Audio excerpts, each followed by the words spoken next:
bonjour à vous toutes et tous. Je vous souhaite de nouveau la bienvenue sur ce podcast que j'intitule Sabbatique en Afrique francophone.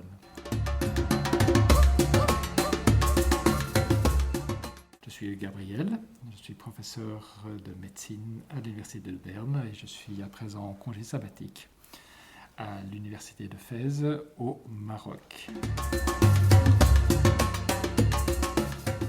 Je continue ma série d'interviews depuis cette ville. Aujourd'hui, je suis avec mon invité qui est Nada El-Marsen, étudiante en master qui effectue son travail dans le groupe de recherche de l'unité de génétique médicale de l'hôpital universitaire de Fès, dans lequel je travaille aussi. Bonjour Nada.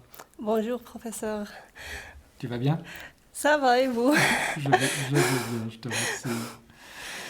Écoute, Nada, maintenant, ça fait quelques semaines qu'on travaille ensemble sur certains projets. Oui. Est-ce que tu peux dire en 2 mots à nos auditrices, auditeurs, qui tu es? Donc, je suis El-Marsen Nada, j'ai 23 ans. Je suis, comme vous avez dit, étudiante en 2e année master de biotechnologie médicale. Je fais mon projet de fin d'études en unité de génétique médicale. Je travaille sur une maladie génétique rare. J'entame terminer cette année, en septembre. Et j'ai eu mon DUG, c'est 2 ans après le bac, en faculté des sciences de l'université Sidi Mohamed Ben Abdillah de Fès. Et après, j'ai continué ma 3e année à la faculté de médecine et de pharmacie de Rabat. J'ai étudié 1 année en anglais et j'ai eu mon diplôme of Bachelor of Science in Medical Biotechnology.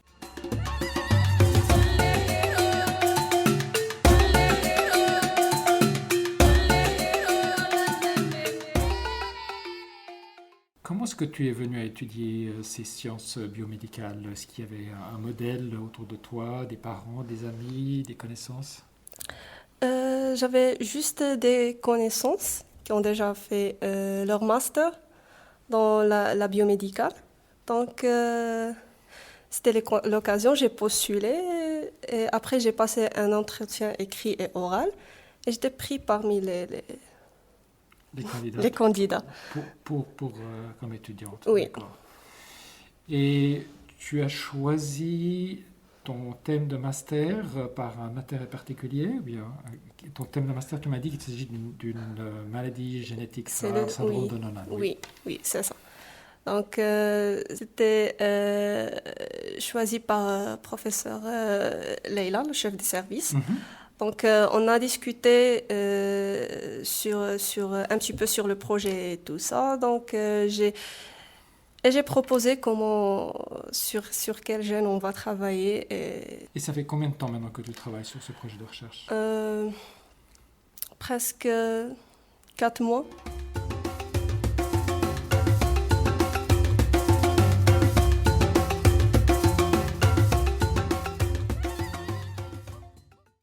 Est-ce que durant cette période d'études, voire maintenant de recherche, il y a quelque chose dont tu es déjà particulièrement fier d'avoir accompli?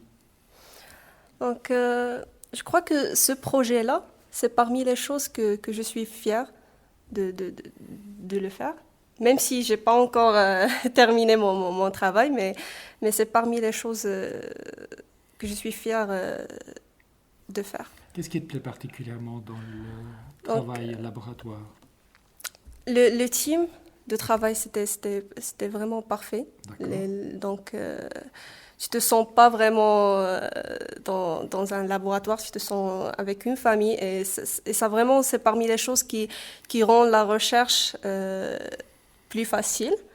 Et c'était un syndrome que par le temps, j'ai trouvé que c'est vraiment très important, que ça sera très important de développer son traitement et de développer sa recherche.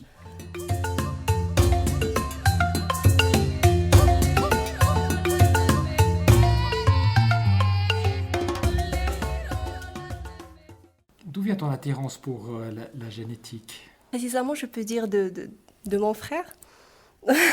Très bien. parce qu'il est médecin et de spécialité génétique. Donc, on est presque proches. Donc, c'est pour ça qu'on discute. Et ça, donc, c'est vraiment... C'est parmi les choses c'est parmi les gens qui me rend avoir vraiment une grande pour la génétique. Ah, intérêt. Oui, intérêt pour la génétique. Tu as choisi pourtant de devenir plutôt scientifique que médecin. Pourquoi tu as fait ce choix?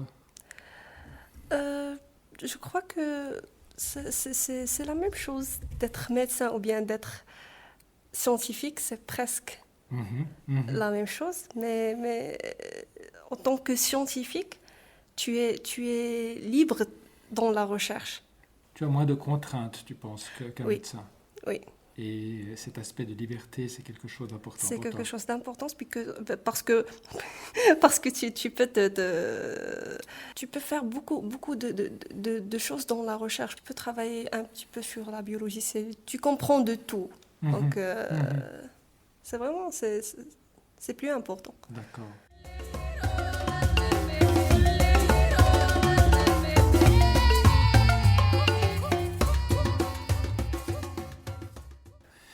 Et cela va t'amener où? Comment est-ce que tu espères te voir? Parce que tout à l'heure, tu me disais, je n'ai pas encore atteint mes rêves. C'est quoi tes rêves? Donc, mon premier rêve, c'est d'être une rechercheuse. Donc, dans un laboratoire. Quel type de laboratoire? Un laboratoire de recherche qui, je peux dire, sur la génétique ou bien un petit peu similaire à ça. Ou bien même comme votre laboratoire qui travaille sur les canélopathies. C'est vraiment quelque chose de très intéressant.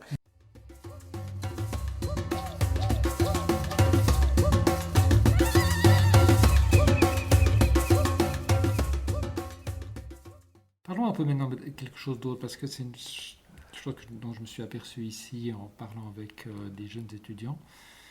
Je suis venu ici au Maroc en pensant trouver un pays bilingue où les gens parlaient l'arabe, le marocain et le français, comme on est en train de le faire maintenant. Oui. Mais en fait, je me suis un peu trompé parce que les jeunes comme toi préfèrent parler l'anglais. Oui. Explique-moi ça. Je crois moi aussi que les jeunes du Maroc préfèrent de parler en anglais parce que côté recherche, je trouve que l'anglais c'est la langue idéale pour la recherche et c'est pour que tu entames, comme on dit, worldwide, l'anglais ça sera la langue parfaite. Donc, je dis pas que le français c'est pas une langue de recherche, mais l'anglais ça facilite de communiquer avec les autres, avec les gens qui viennent de l'Europe, d'Amérique. Et plus que cela, en fait, c'est la langue où tu es le plus à l'aise aussi, à part ta langue maternelle. Oui. Le marocain, l'arabe. Mais pas vraiment à l'aise, mais juste pour communiquer avec des gens qui ne sont pas arabes, on dit arabophones? Oui, arabophones. L'anglais, c'est plus facile. D'accord. Tu aurais préféré faire cette interview en anglais qu'en français? Oui. La prochaine fois. Comme tu l'as dit, tu es marocaine, tu es née à Fès, hein? Oui, oui. D'accord. Comment est-ce que tu vois ton futur ici au Maroc? Espérons que je puisse faire un petit changement au Maroc, que je rends le Maroc plus intéressé, d'avoir plus un intérêt pour la recherche, d'avoir pourquoi pas, mon laboratoire de recherche, si c'est possible. Je crois pas que... Mais espérons que je puisse un jour le faire. Donc on refera cette interview comme je l'ai proposé dans 10 ans lorsque tu seras chef de ton laboratoire de recherche. Pourquoi pas, Inch'Allah. Au Maroc.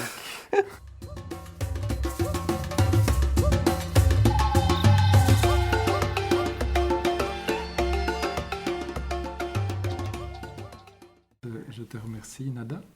J'ai apprécié de pouvoir m'entretenir avec toi, de pouvoir aussi travailler un tout petit peu avec toi ces dernières semaines. Et puis, je remercie aussi les personnes qui nous écoutent, toutes et tous, pour nous suivre.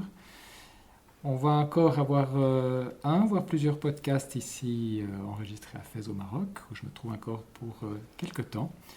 Et puis, si vous êtes intéressé par le Maroc, l'Afrique francophone, la recherche académique dans cet environnement, je vous invite à vous inscrire sur notre site abriellab.org, abriellab.org. Et merci Nada. Merci à vous également. Merci, je vous dis au revoir depuis l'Université de Fès ici au Maroc. Au revoir.